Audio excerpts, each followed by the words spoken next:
Hey guys, what's going on? Welcome back to another Foundry review. Today I'm here with the one, the only JB. Johnny, how are we doing today? Hey, what's going on, guys? I'm really excited to be back for another review. Thanks, Kylo, for the invite, dude. What are we hitting today? Of course. So today we didn't really get any recommendations yet for the next video. It's The probably not fuck? dropped quite yet, but we have a classic for you here. Not the first one, but the second one technically. We got Aliens from 1986. And Woo!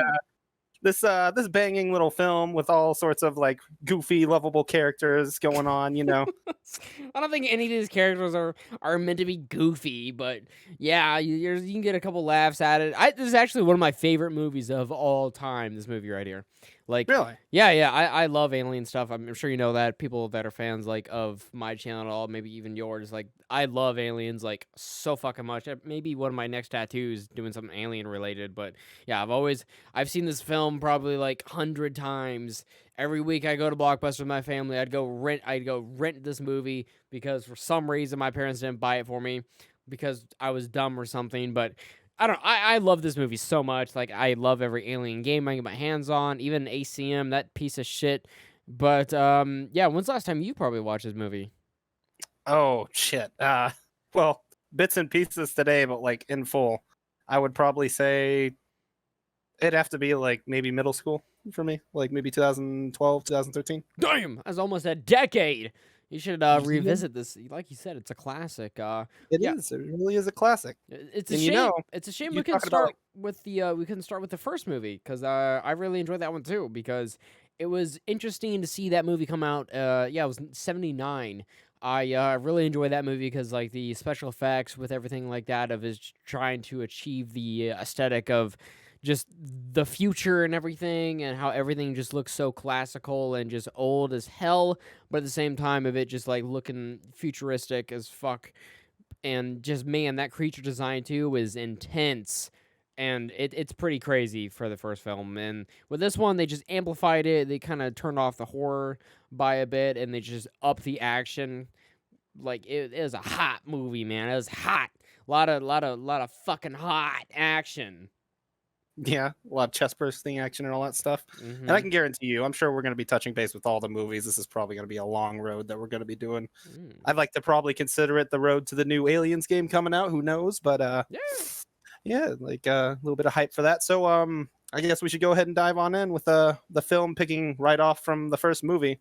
Again, I didn't know a crazy amount about the first movie, but I tried to gather what I could. So basically there was a survivor that was picked up by like a scavenge crew, and that was Ellen Ripley, if Mm-hmm. I'm not mistaken, right? Yeah. And of course, the scavenge crew is like on their way to like a colony or something like that, or they receive a distress signal. Like I said, it's been a little bit, so just help me out if I'm Yeah, well, like what going off a happened little. was she was in hypersleep like I said like maybe 80 years she was in cryo sleep, and she got picked up and then she was returned back to the company where she like worked for, and she gave the statement of what happened and whatnot, and then she was sent down to that colony you were talking about as a like as advisory to what happened there, because the original where she like her crew originally picked up the alien that became a colony and they lost contact with the colony, so like she's gonna go there with the colonial marines like Apone and his boys Michael Biehn and Bill Paxton, who are lovely in that film, Mhm, with them, and she was gonna be just like sent down to help out because she's like the only person to ever experience like this creature and shit. yeah, and of course, nothing ever goes like perfect for our guys, and they're loading up in their like little Batman tank and stuff like that. Mm-hmm. And she, That of course, our girl's like, "I'm fucking driving." pussy. Yeah. Yeah, Not even. You're skipping bits and pieces, but yeah. am I? It's okay. We don't need to go run down the entire movie, but like what Of this course. is, they give you some false confidence. They like try to set up these badass military characters and their sweet brotherhood appearance they have with each other. Like it's cool as hell. Like you figure like, oh, these guys are so ready. Like they've got guns, they've got knives, they got bombs, they've got everything. They can take on the entire world. Like no fucking alien is gonna step up. But it's really funny because they end up like the aliens, like, they got a little bit of the mental little mental capacity over the humans and whatnot, and that's what they use to their advantage. Which is interesting spot. Like, and I guess before the very first encounter, they realized like, hey, like we can't use any of our normal explosive rounds, so you guys gotta like put all your rifles away and shit, and you gotta pull out your sidearms where you don't have incendiary or explosive rounds or something like that, and so that's even more of a disadvantage. And then it all goes to shit, and people are dropping like left and right, and everyone's freaking out. But yeah, like you said, Ripley steps up to the plate, and she's the only one that can make like the proper decision to pull everybody out. And she takes over, and she's driving and zipping around in the dope ass APC throughout this colony. I just love the area of the colony as well. It's just like constantly dark out. It's always raining. There's some high winds. Always lightning in the background. Like it's really spooky. I really like the aesthetic of the planet that it's on. Yeah, and like you said, it was kind of a comical moment for me, but like it was kind of sad too, just watching all those soldiers die, because you got soldiers being picked off by alien soldiers with acid on them, and soldiers getting lit up by their own other soldiers with fire and bullets and Yeah. what have you. It's just Yeah. it's fucking nuts. Like it's absolutely nuts. Yeah, it's crazy. It's a crazy moment when everything goes to hell. But yeah, it's cool to you just see all of them get picked off, and you're like, damn. And you try to sift through, towards the end of the remains of who made it out to see if one of your favorite soldiers or something like that made it out. Which, damn, I miss you, Drake.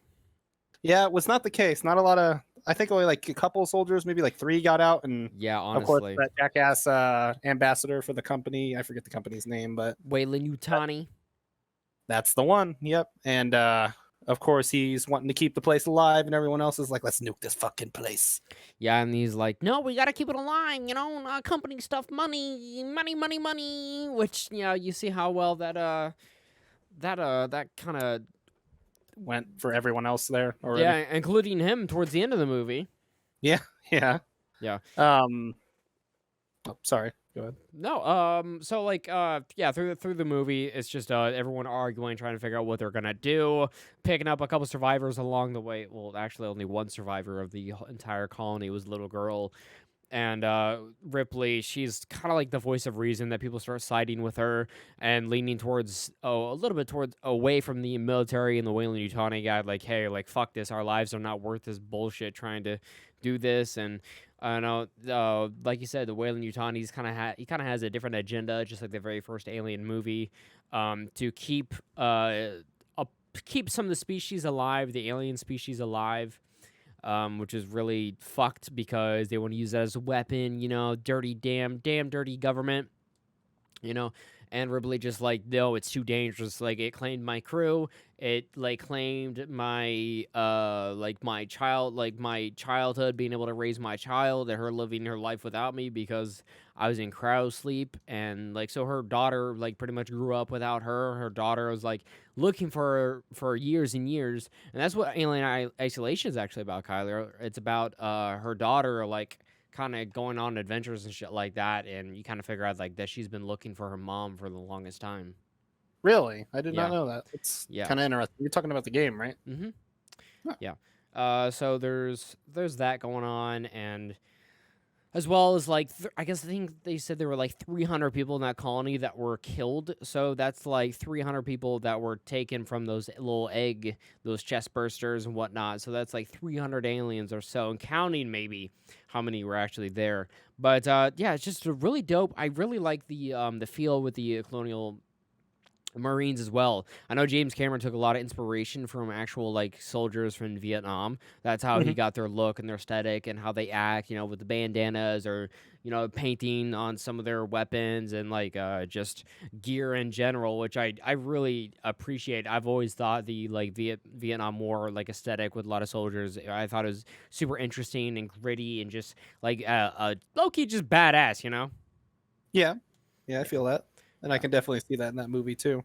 Yeah, so like I don't know if you noticed it, but like that's the same director as Avatar, and to me, there's always been like a big common area, big common ground overlapping between the soldiers in Avatar and the soldiers in this movie, and I feel like they definitely overlap, and that's one reason I actually really enjoyed the Avatar movie is because I got like a lot of Clone Marines vibes from that movie, as well as some parts of the game.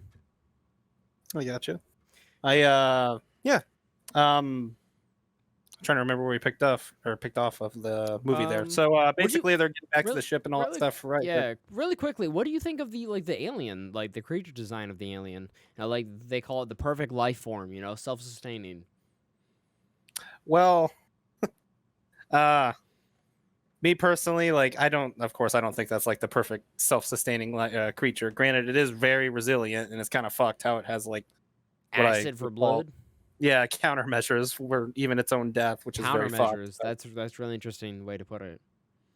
But yeah, I'm not a big fan of the design. I always thought it was funny whenever the What? artist that made like I just I don't know. Like I thought it was goofy how the dude kind of revolved the design of the alien around like, well, dicks. I think you know that, Dude, he but was so fucking horny. It was unbelievable. Have you looked at any other art that he's made?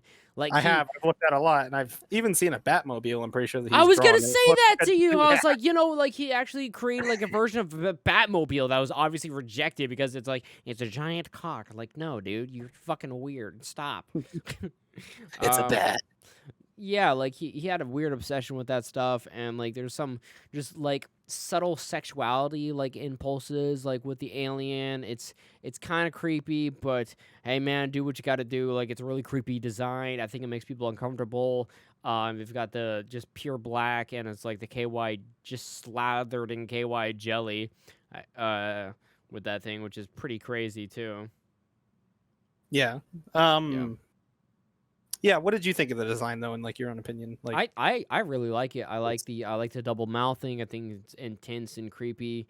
When it just kind of shivers, it opens up its mouth like it just looks angry. It looks furious that you're in its presence, and it just kind of opens its mouth and goes for the kill shot, and all it takes is one. And it's like this thing doesn't kill because it needs to feed off of you. It just kills you just because it can. yeah. Like they're just killing machines. That's all they are. It's not like they're feeding off you. They're highly intelligent. They learn. They hide in the shadows, kind of like Batman. They're just so cool, man. Kind of sounds like another predatory alien I know, but anyway. um, yeah, I really like it. So just the story is just about them kind of coming up from an underdog, like them having to overcome and think outside the box to defend against these creatures and shit because they're almost like a parasitic life form as well, to where they want to use like every person as a host instead of like killing them. But like that is an objective, is to kill them. But I guess like first objective to them is to use the bodies as a host to continue their species, their lineage, just like Mhm. any animal out there. But so it's just about them trying to overcome and not completely throw the garbage humans in the bunch to the aliens, I guess. Like the guy working for Wayland Yutani and the leader of the leftover leader of the military of the Colonial Marines, and there's some conflict there, and it's actually a cool segment of Ripley like defending like against, was it two face huggers or just one inside that locked room? I can't remember yet. Where she was like taking a nap, and then she got locked inside a room by Burke because Yeah, he wanted to preserve it and bring an alien home by infecting her with one.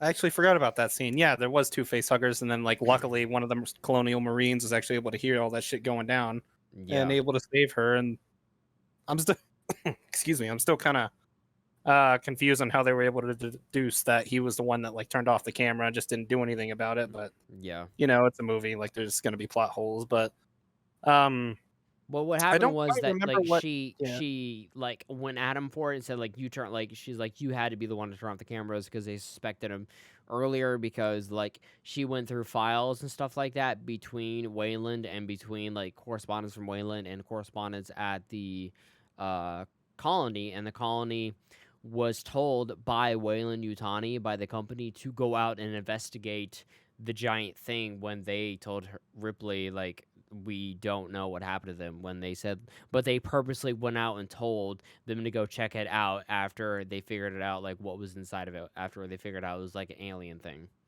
mhm. that it could have led to their deaths. They were just told to go check it out anyways. But then like right after that, that's when the big like outbreak of aliens were starting to break in, so their attention got diverted a bit. Yeah, we got them kind of boarding up the base, waiting for another. Well, To kind of rewind a little bit, we get to see one of the aliens take down their only spacecraft to get back to the spaceship, and that's a nice little segment. You get to not hear from like one of the soldiers in the hangar, that little I Oh don't yeah, know I forgot what you would about call it, that. surface. Spunkmeyer, yeah, Yeah, Spunkmeyer, which actually came out that they were a transgender character, which I thought was pretty neat that they confirmed that. But that's interesting how they like had that. I guess they were going through a transition, which was actually kind of cool to hear about, like that they had those thoughts, like and then like he had like the director had that plan or wrote that in like in the late '80s. By the way, this came out the same year as Texas Chainsaw Massacre 2. Just want to put that out there. oh, Yeah. all right. Um, yeah, so that character who was coming back with the ship, actually, an alien came on board. I don't know exactly where that thing was, but yeah, it's been a minute It from my just, watch as well. yep, went ahead and crawled on board, killed him, killed the captain of the ship, and then we get the segment of them having take stock of what they had and what weapons they had, what food they had, and of course how they needed to barricade themselves and wait, I believe, 17 days for a Another new one. ship to come in. But yeah, Yeah.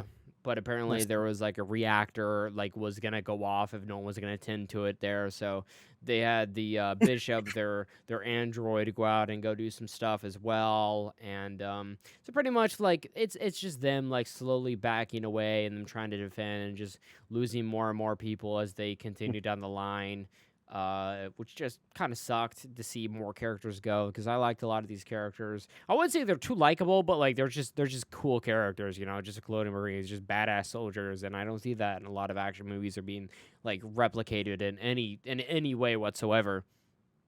But Yeah, yeah, just defending against this horde of creatures, and eventually making it all the way back to the like this reactor where there apparently was another ship, but they had like no. I guess they just thought the odds were too strong against them to make it there, and they eventually did. And like we so, run into the queen. yeah, the Queen and Ripley's gonna go one on one with the Queen, and there's a badass segment, kind of like Evil Dead, where she gets some duct tape and she creates a massive flamethrower machine gun weapon so she can fuck some shit up. Because I'd say like this was one of the first times that you see like incredibly strong female like main role to go badass and just like go fuck some shit up.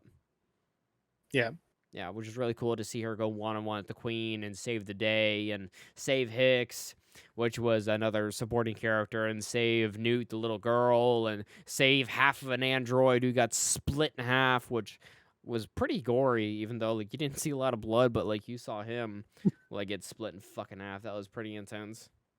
yeah, he was full of yummy, yummy milk. Yeah, it was fucking white blood. I always thought that was weird. But Yeah. yeah, and then we finally get to see our crew get back to the ship, and of course they get the queen following them right behind them, and there's a whole little like fight segment at the end. Yep, where she jumps in the power loader and she's fighting this giant queen and a giant yellow power loader, which is replicated in a lot of media and shit. Like actually Yeah, at the end of Conquer's Bad Fur Day, like it's the same thing of just throwing this beast off of their ship and whatnot through the airlock. It's pretty fucking cool, you know? Is that like no matter what, like they can't find a way to kill these creatures or kill off the hive unless you literally take away every single livable element ever, like like space, food, shelter, anything, like air, oxygen. You have to give it nothing for it to die, which is kind of funny to me. yeah. Like that's how unkillable it feels to them, or it seems. But hey, I love this movie. Like I'll give it a 10. I'll say it's a perfect movie in my opinion because I've got so much nostalgia behind it, and I just love it so much. I feel that. Yeah. ah, well, there wasn't a whole bunch of nostalgia with it for me. It was still a fairly decent movie. Like I loved all the soldiers and all that stuff in there, and I loved a lot of the goofy bits, like the little mech suit fight, and of course, Yeah. like some of our characters like dying in goofy ways. But I can probably give it like an 8 out of 10 easily, especially for its time. It was very Woo! very good, like graphics and stuff like, or not graphics, but cosmetics. Cinematography. Oh, Yeah, okay. yeah. just like all their props and whatnot, and chest bursting, all that fun stuff. I think it was fairly decent for the time, and I can't wait to actually watch the first movie for the first time and see how that one is. Yeah, I really like that one a lot more too. It's way old, almost a decade older, Kyler, and it's supposed to be more of a horror flick. Like this is when like Friday the 13th was popular, Halloween was popular. Like when they're like, oh, like our lead has to be like a scantily dressed woman wearing barely any clothing, and with no like concept of how to save herself. Like that's what they were going for. It was like something that you saw in a lot of earlier films, and that's kind of what they went for too. But for some reason, that one stood out so much more than the other movies. You forgot something very important. What's that? The part where they get naked and take a shower. Oh yeah, at the very beginning of the movie. Yeah, they get naked, take a shower. That doesn't boost it to a 9 for you? Then I don't know what will. I don't know either. Yeah, but yeah, I think that's that it. I believe so. That's Aliens, you guys. Make sure to check that movie out. Let us know down below in the comments what you thought of the review, what you think about the movie, even about the Alien franchise. I would love it if we can check out Alien at some point. If you ever get to watch it, and that'd be beautiful. But thanks everyone for watching. We'll see you guys later on the next Foundry review. But until then, bye everybody. Bye-bye.